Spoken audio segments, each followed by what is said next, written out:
एक समय की बात है, किसी गांव में एक साधु रहता था।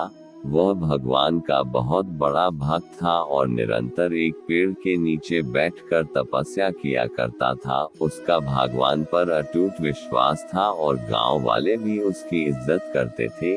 एक बार गांव में बहुत भीषण बाढ़ आ गई। चारों तरफ पानी ही पानी दिखाई देने लगा।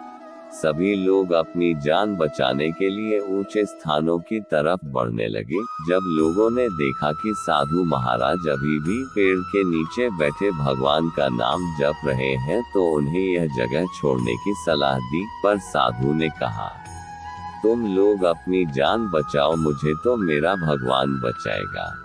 धीरे धीरे पानी का स्तर बढ़ता गया और पानी साधु के कमर तक आ पहुंचा।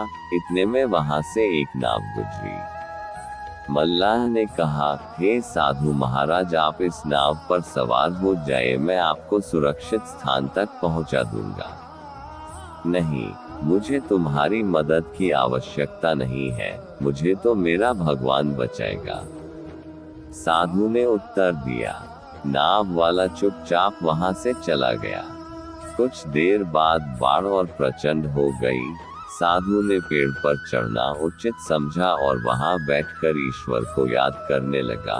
तभी अचानक उन्हें गड़गड़ाहट की आवाज सुनाई दी। एक हेलीकॉप्टर उनकी मदद के लिए आ पहुंचा।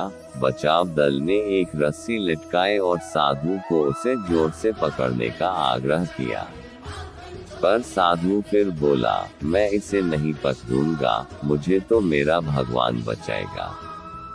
उनकी हट के आगे बचाव दल भी उन्हें लिए बगैर वहां से चला गया। कुछ ही देर में पेड़ बाढ़ की धारा में बह गया और साधु की मृत्यु हो गई। मरने के बाद साधु महाराज स्वर्ग पहुंचे और भगवान से बोले, हे प्रभु, मैंने तुम्हारी पूरी लगन के साथ आराधना की, तपस्या की, पर जब मैं पानी में डूबकर मर रहा था तब तुम मुझे बचाने नहीं आए, ऐसा क्यों प्रभु? भगवान बोले, हे साधु महात्मा, मैं तुम्हारी रक्षा करने एक नहीं बल्कि 3 बार आया। पहला ग्रामीणों के रूप में, दूसरा नाव वाले के रूप में और तीसरा हेलीकॉप्टर बचाव दल के रूप में। किंतु तुम मेरे इन अवसरों को पहचान नहीं पाए। मित्रों, इस जीवन में ईश्वर हमें कई अवसर देता है। इन अवसरों की प्रकृति कुछ ऐसी होती है कि वे किसी की प्रतीक्षा नहीं करते हैं। वे एक दौड़ते हुआ घोड़े के समान होते हैं जो हमारे सामने से तेजी से गुजरते हैं।